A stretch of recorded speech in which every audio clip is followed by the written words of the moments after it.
Okay, we're live.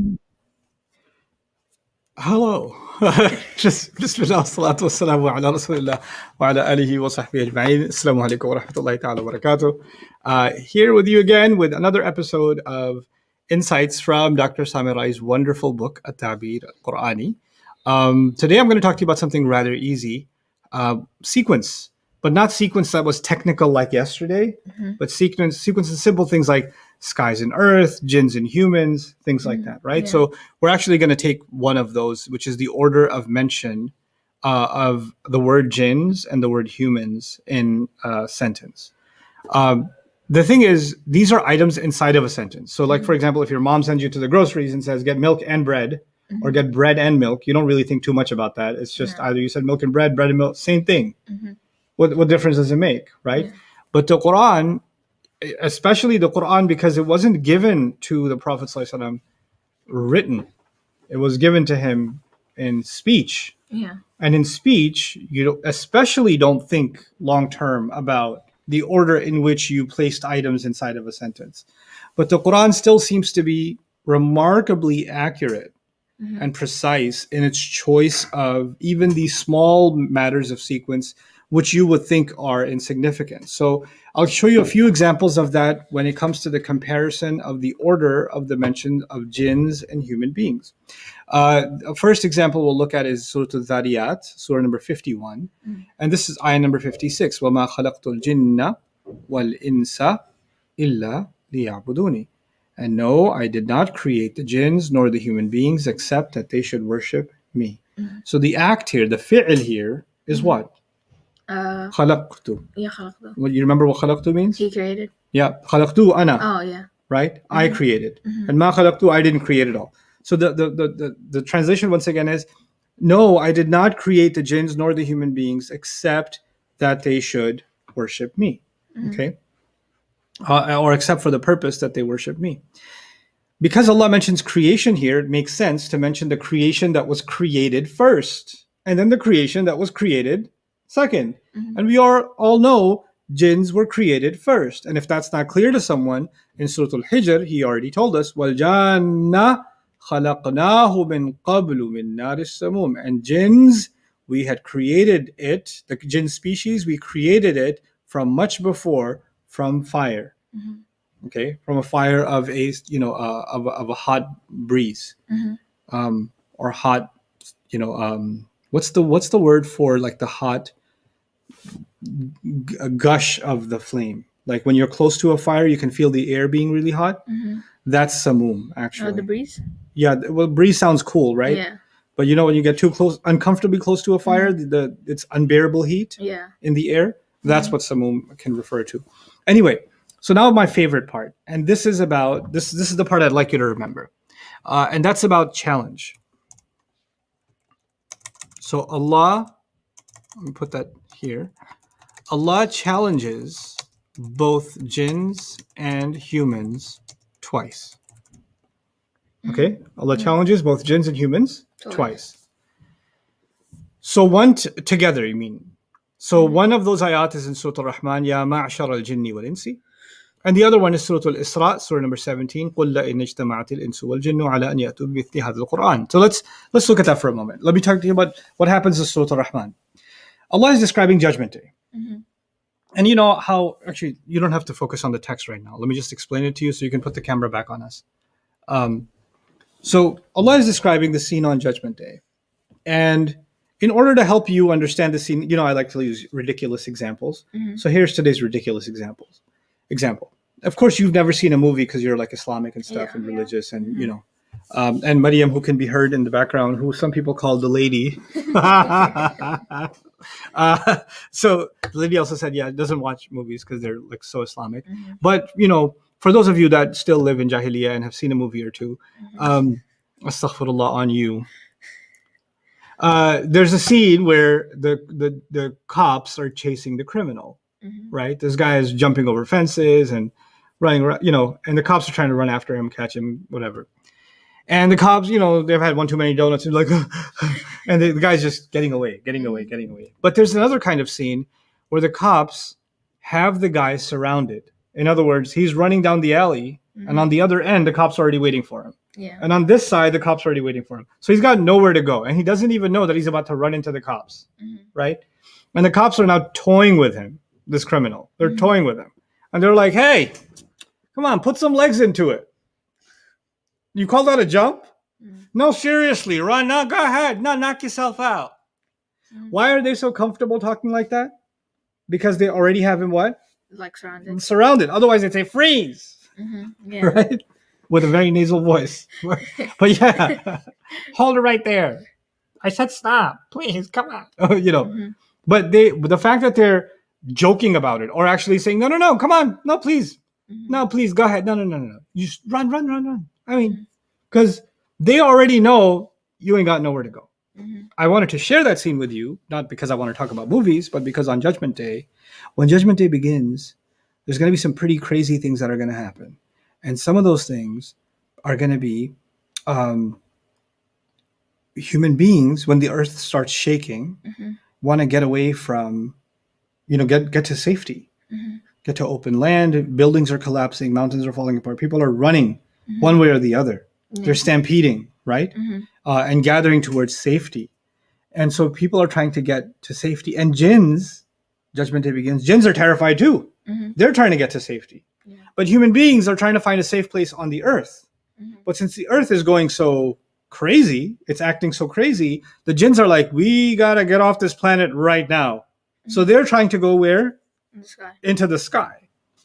Allah then issues a challenge when the scene, Judgment Day begins. He says, Ya ma'ashar al-jinni wal-ins, gathering of jinns and human beings, in istata'tum, if you're capable, an tanfudhu min aqtar as-samawati wal-ardi fanfudhu.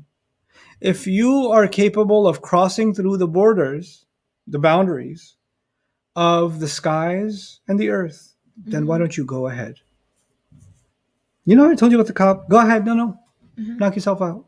Yeah. Allah literally says, gathering the entire species of jinn and humanity, if you're capable of escaping today and crossing to some boundaries, some borders where you're in safe zone, either in the skies or in the earth, go ahead.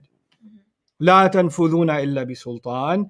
You are not crossing any boundaries except with authority. But you can try. You're free to try. Right? Now how come? He says, يُرْسَلُ عَلَيْكُمَ شِوَاظٌ مِّن نَّارٍ وَنُحَاسٌ فَلَا تَنْتَصِرَانِ.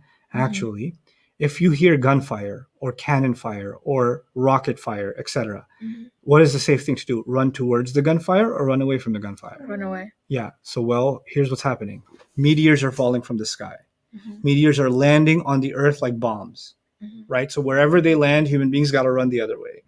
So the human beings aren't finding any safe space in the world. What's happening in the sky? Jinns are trying to run into the sky. Guess where the meteors are coming from? The sky. They can't escape into the sky because that's where the firepower is coming from. Right? Now, what did the ayah say? Gathering of jinns and human beings. If you're capable of crossing the boundaries of the skies and the earth. What's probably a better place to be safe? Usually the sky. Much bigger, much easier to get away. And who has more capability of hiding and finding a place to hide and getting safe? The jinns are. The jinns are more capable than humans to escape, right? Because they can't just travel on the earth. They are also capable of getting to the moon or going wherever, right? They can go into the oceans, but the oceans are boiling, so they can't even go there, right? So when Allah issued the challenge of escape, right, He put jinns first, and then He put human beings. And that makes sense because jinns are far more capable of escape than human beings are. And even the more capable one, who has the option to hide on earth, but even before then, even has the option to hide into the sky, can't do any of it. So if the more capable one is become unable, then what to speak of the ones that aren't as capable? You get it? Yeah. So that's highlighted with the order of jinns first and human beings second. This was challenge number 1. Challenge number 1 was find escape on Judgment Day. Okay? Now, here's the second challenge. This is a different surah. That was Surah Al-Rahman. This is Surah Al-Isra, surah number 17. Listen carefully to the challenge. قل لئن اجتمعت الإنس والجن على أن يأتوا بمثل هذا القرآن لا يأتون بمثله ولو كان بعضهم لبعض ظهيرا. Tell them, even if all of humanity and all of the jinn were to be united for the single purpose of producing something like this Quran, they would not be able to produce anything equivalent of it, even if they were each supporting one another. Even if this was a giant collaborated group project, they would not be able to produce the likes of this Quran. Is this a challenge about escaping on Judgment Day? No. What's this challenge? Produce a Quran. Yep. Or produce something close. Come up with a Quran equivalent.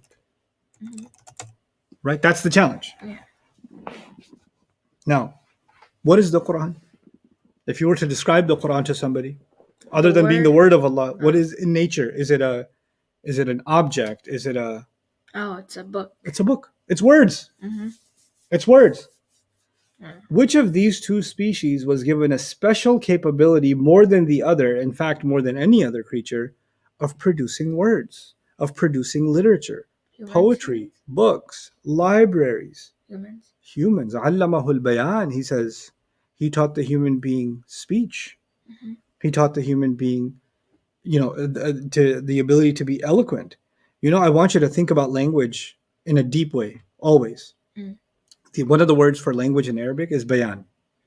Bayan comes, and by the way, from the same letters comes the name of this institute, Bayina, which is the name of a surah, right? Yeah. But the word bayan actually comes from bana. And bana means to separate. Bana means to what? Separate. Now let me tell you. When I wrote the word equivalent, count how many letters there are. E, Q, U, I, V, A, L, E, N, T. How many letters? 10. 10 letters. Now, if you didn't learn the alphabet and learn to separate each letter and how it sounds, you wouldn't be able to say this word. So in language, first of all, you have to be able to separate each letter, right? And then you have to be able to put those letters in a certain order. If I said equivalent, it wouldn't make any sense. Yeah. It'd be the same letters, but they have to be in an exact DNA sequence for it to mean equivalent, right? And then you take a word and then you put it inside of a sentence and you have to put it in a certain order. And then you take a sentence and you have to put it next to another sentence in a certain order.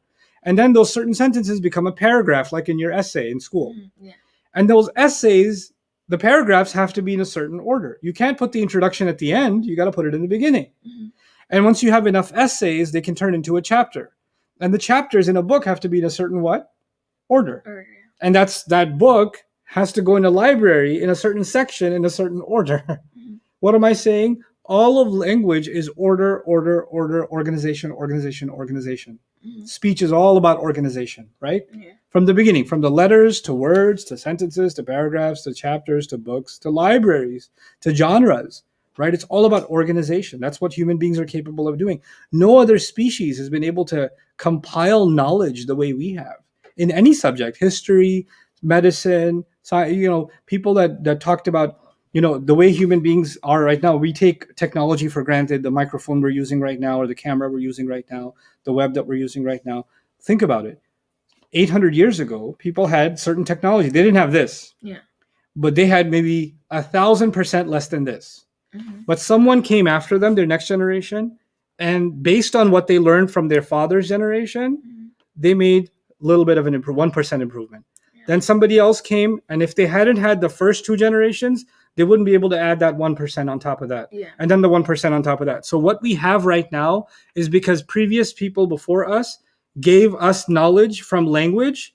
They died, but their knowledge stayed because they had language, right? And then we were able to improve on top of that, and then improve to the point where we got here, right? If there weren't medical advances in the 3rd century and the 5th century or 8th century, then we wouldn't have the medical advances that we have now. Because everything we have is built on what came before us. It didn't just come out of nowhere, right? But birds don't have this. Squirrels definitely don't have. The ancient squirrel told us how to gather nuts, and Yeah. and so they haven't made any progress in their ability to gather nuts. They're still gathering nuts the same way. Mm-hmm. Birds are still gathering. They don't set up worm traps. They're still going out and getting birds, worms the same way. They haven't learned from previous generations and adapted and advanced and furthered. Mm-hmm. However, human beings, even though biologically we're the same as we were 1,000 years ago, we have advanced in every way. The way we live, the way we sleep, the way we comfort ourselves, the way we make our clothes, the way we make our food, everything has advanced, hasn't it? Mm-hmm. Because we keep passing knowledge down. So, and knowledge is captured by words. And Quran is, at the end of the day, words and knowledge. Yeah. So if there's a species that's capable of producing incredible knowledge, that's actually the human species. So this challenge of producing something like the Quran, just like jinns are more capable of escape, human beings are more capable of producing knowledge, producing words. So they're far more capable of this challenge.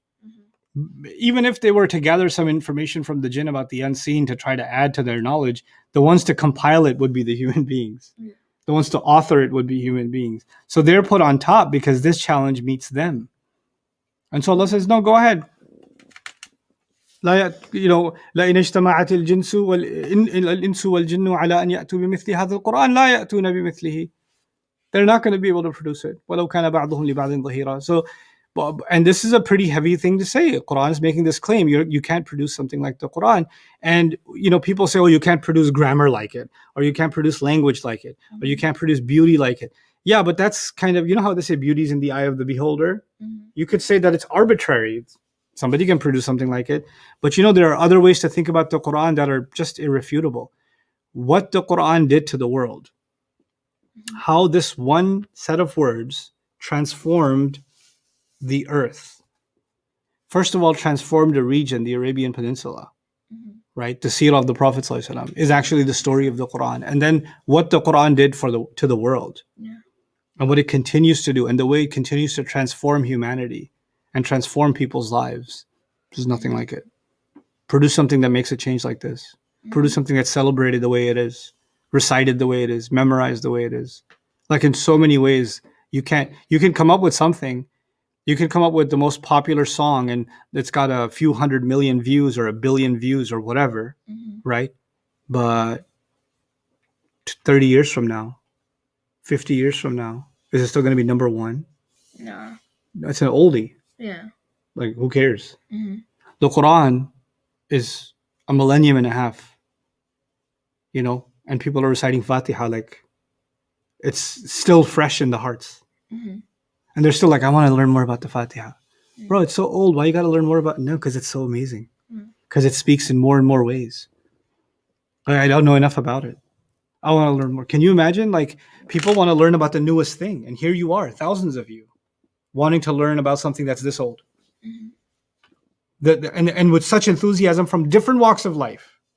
Children, adults, doctors, taxi drivers, farmers, business people, retired teachers, students.